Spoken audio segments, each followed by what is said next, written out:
ಎಲ್ಲರಿಗೂ ನಮಸ್ಕಾರ. ನಾನಿವತ್ತು ನಾಟಿ ಸ್ಟೈಲಲ್ಲಿ ಮಟನ್ ಪ್ಲಸ್ ಕೈಮಾ ಉಂಡೆ ಸಾಂಬಾರು ಮಾಡೋದನ್ನ ತೋರಿಸ್ಕೊಡ್ತಾಯಿದ್ದೀನಿ.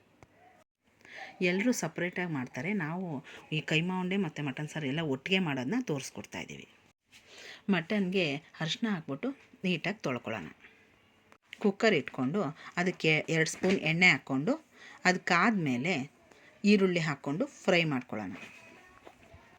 ಈರುಳ್ಳಿ ಹುರಿಯುತ್ತಾ ಮಟನ್ ಚೆನ್ನಾಗಿ ತೊಳ್ಕೊಬೇಕು. ನೀರು ಹಾಕ್ಕೊಂಡು 2 ಸತಿ ತೊಳ್ಕೊಂಡು ನಡೆಯುತ್ತೆ. ಚೆನ್ನಾಗಿ ತೊಳ್ಕೊಂಡು ಈಗ ಈರುಳ್ಳಿ ಹೇಗಿದೆ, ಇವಾಗ ಮಟನ್ ಹಾಕ್ಕೊಳ್ಳೋಣ. ಮಟನ್ ಹಾಕ್ಕೊಂಡು ಒಂದು 5 ನಿಮಿಷ ಚೆನ್ನಾಗಿ ಹುರ್ಕೋಬೇಕು. ಮಟನ್ನು ಕಲರ್ ಚೇಂಜ್ ಆಗೋವರೆಗೂ ನಿಧಾನಕ್ಕೆ ಹುರ್ಕೊಳ್ಳೋಣ. ಇವಾಗಿನ್ನೂ ಮಟನ್ ಕಲರ್ ಚೇಂಜ್ ಆಗಿಲ್ಲ, ಅದಕ್ಕೆ ಚೆನ್ನಾಗಿ ಹುರ್ಕೊಳ್ಳೋಣ. ಹುರ್ಕೊಂಡು ನಿಮಗೆ ಗೊತ್ತಾಗುತ್ತೆ ಮಟನ್ ಕಲರ್ ಚೇಂಜ್ ಆಗೋದು. ಆವಾಗ 1 ಚೊಂಬು ನೀರು ಹಾಕ್ಕೊಳ್ಳಿ. ನಾನು ಅರ್ಧ kg ಮಟನ್ ತೊಗೊಂಡಿದ್ದೀನಿ, ಅದಕ್ಕೆ 1 ಚೊಂಬು ಸಿಹಿ ನೀರು ಹಾಕ್ಕೊಂಡು 1 ಮಾವಿನ ಎಲೆ ಹಾಕ್ಕೋತೀನಿ. ಮಾವಿನ ಎಲೆ ಯಾಕೆ ಹಾಕೋದು ಅಂದರೆ ಅದು ಬೇಗ ಬೇಯುತ್ತೆ ಮತ್ತು ಸ್ವಲ್ಪ ರುಚಿ ಕೊಡುತ್ತೆ ಅಂತ ಹಾಕೋದು. ಇವಾಗೆಲ್ಲ ಹಾಕ್ಕೊಂಡಿದ್ದೀವಿ. ಲಿಡ್ ಕ್ಲೋಸ್ ಮಾಡಿ 6 ವಿಷಿಲ್ ಕೂಗ್ಸೋಣ. 6 ವಿಷಿಲ್ ಕೂಗಾದ್ಮೇಲೆ ನೋಡಿ ಎಷ್ಟು ಚೆನ್ನಾಗಿ ಬೆಂದಿದೆ.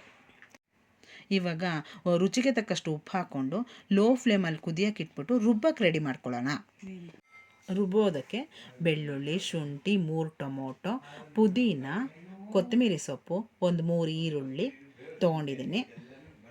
ಆಮೇಲೆ ಮಸಾಲ ಸಾಮಾನು ಧನಿಯಾ, ಲವಂಗ, ಚಕ್ಕೆ, ಮೆಣಸು, ಗಸಗಸೆ, ಒಣಮೆಣ್ಸಿನ್ಕಾಯಿ 20 ತೊಗೊಂಡಿದ್ದೀನಿ. ಕಡಲೆ, ಹುರ್ಗಡಲೆ. ಬಾಣಲಿ ಇಟ್ಕೊಂಡು ಅದಕ್ಕೆ 2 ಚಮಚ ಎಣ್ಣೆ ಹಾಕ್ಕೊಂಡು ಈರುಳ್ಳಿ ಹಾಕ್ಕೊಳ್ಳೋಣ. 3 ಈರುಳ್ಳಿ ತೊಗೊಂಡಿದ್ದೀನಿ, ಅದನ್ನು ಹುರ್ಕೊಳ್ಳೋಣ. ಅದನ್ನು ಗೋಲ್ಡನ್ ಬ್ರೌನ್ ಬರೋವರೆಗೂ ಹುರ್ಕೊಳ್ಳೋಣ. ನೋಡಿ, ಈ ಗೋಲ್ಡನ್ ಬ್ರೌನ್ ಕಲರ್ ಬಂದಿದೆ. ಈಗ ಶುಂಠಿ ಬೆಳ್ಳುಳ್ಳಿ ಹಾಕ್ಕೊಂಡು ಚೆನ್ನಾಗಿ ಹುರ್ಕೊಳ್ಳೋಣ. ಶುಂಠಿ ಬೆಳ್ಳುಳ್ಳಿ ಏಗಿದ್ಮೇಲೆ ಅದಕ್ಕೆ 3 ಟೀ ಸ್ಪೂನ್ ಧನಿಯಾ ಹಾಕ್ಕೊಳ್ಳೋಣ. 20 ಒಣಮೆಣ್ಸಿನ್ಕಾಯಿ ಹಾಕ್ಕೊಳ್ಳೋಣ. 20 ಒಣಮೆಣ್ಸಿನ್ಕಾಯಿ ಹಾಕ್ಕೊಂಡು ಚೆನ್ನಾಗಿ ಹುರ್ಕೊಳ್ಳೋಣ.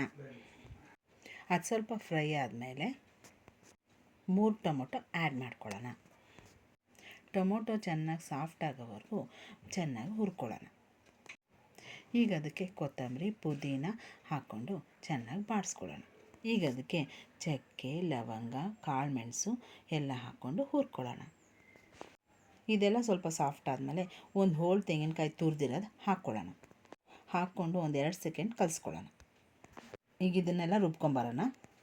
ನೆಕ್ಸ್ಟ್ ಕೈಮಾನ ರೆಡಿ ಮಾಡ್ಕೊಳ್ಳೋಣ. ನಾನು 1/4 kg ಕೈಮಾ ತೊಗೊಂಡಿದ್ದೀನಿ. ಅದನ್ನು ಸಾಫ್ಟಾಗಿ ರುಬ್ಕೊಂಬರೋಣ. ಯಾಕೆ ಅಂದರೆ ಅದು ಬಿಟ್ಕೋಬಾರ್ದು ಅಂತ. ರುಬ್ಬೋದಕ್ಕೆ ರುಚಿಗೆ ತಕ್ಕಷ್ಟು ಉಪ್ಪು ಮತ್ತು ಚಿಲ್ಲಿ ಪೌಡರು ಹಾಕ್ಕೊಳ್ಳೋಣ. ನೋಡಿ, ಈ ಥರ ಗ್ರೈಂಡ್ ಆದರೆ ಸಾಕು. 100 ಗ್ರಾಮ್ ಅಷ್ಟು ಕಡಲೆ ತೊಗೊಂಡು ಫೈನ್ ಪೌಡರ್ ಮಾಡಿಕೊಂಡು ಹಾಕ್ಕೋತಾ ಇದ್ದೀನಿ. ಅದಕ್ಕೆ 1 ಮೊಟ್ಟೆನ ಆ್ಯಡ್ ಮಾಡ್ಕೋತಾ ಇದ್ದೀನಿ. ಮೊಟ್ಟೆ ಯಾಕೆ ಹಾಕೋದು ಅಂದರೆ ಅದು ಕದ್ರೋಗಬಾರ್ದು ಅಂತ. ಈಗ ಇದಕ್ಕೆ 2 ಚಮಚ ಮಸಾಲ ರುಬ್ಬಿರೋದನ್ನು ಆ್ಯಡ್ ಮಾಡ್ಕೋತಾ ಇದ್ದೀನಿ. ಈಗ 2 ಸ್ಪೂನ್ ಆಯಿಲ್ ಹಾಕ್ಕೋತಾ ಇದ್ದೀನಿ. ಈಗ ಚೆನ್ನಾಗಿ ಕಲಿಸ್ಕೊಳ್ಳೋಣ. ಈ ಥರ ಚೆನ್ನಾಗಿ ಕಲಿಸ್ಕೊಂಡು 1 ಸ್ಪೂನ್ ಎಣ್ಣೆ ಹಾಕ್ಕೊಂಡು ಚೆನ್ನಾಗಿ ಮಿದ್ದೋಣ. ಕಲಸಿದ್ದಾದಮೇಲೆ ಉಂಡೆ ಕಟ್ಟಿ ಇಟ್ಕೊಂಡಿದ್ದೀನಿ. ಈಗ ಕುಕ್ಕರ್ಗೆ ಮಸಾಲ ರುಬ್ಬಿದ್ವಲ್ಲ ಅದನ್ನೆಲ್ಲ ಆ್ಯಡ್ ಮಾಡಿಕೊಂಡು ಚೆನ್ನಾಗಿ ಕಲಸೋಣ. ಸಾಂಬಾರಿಗೆ ಒಂದು ಕುದಿ ಬರೋಕ್ಕೆ ಬಿಡಬೇಕು. ಇವಾಗ ನೋಡಿ, ಚೆನ್ನಾಗಿ ಸಾಂಬಾರು ಕುದೀತಾ ಇದೆ. ಒಂದೊಂದೇ ಉಂಡೆನ ಸಾಂಬಾರಿಗೆ ಆ್ಯಡ್ ಮಾಡ್ಕೊಳ್ಳೋಣ. ಲೋ ಫ್ಲೇಮಲ್ಲಿ 20 ನಿಮಿಷ ಕುದಿಸಿ. ಇವಾಗ ನೋಡಿ, ಸಾಂಬಾರು ರೆಡಿಯಾಗಿದೆ. ಇದನ್ನು ಚಪಾತಿ ಜೊತೆ ತಿಂತಾಯಿದ್ರೆ ತುಂಬ ರುಚಿಯಾಗಿರುತ್ತೆ. ನೀವಿನ್ನೂ ನಮ್ಮ ಚಾನಲ್ನ ಸಬ್ಸ್ಕ್ರೈಬ್ ಮಾಡಿಲ್ಲ ಅಂದರೆ ಪ್ಲೀಸ್ ಸಬ್ಸ್ಕ್ರೈಬ್ ಮಾಡಿ. ಈ ರೆಸಿಪಿ ನಿಮ್ಗೆ ಇಷ್ಟ ಆಗಿದರೆ ಲೈಕ್ ಮಾಡಿ, ಶೇರ್ ಮಾಡಿ, ಸಪೋರ್ಟ್ ಮಾಡಿ.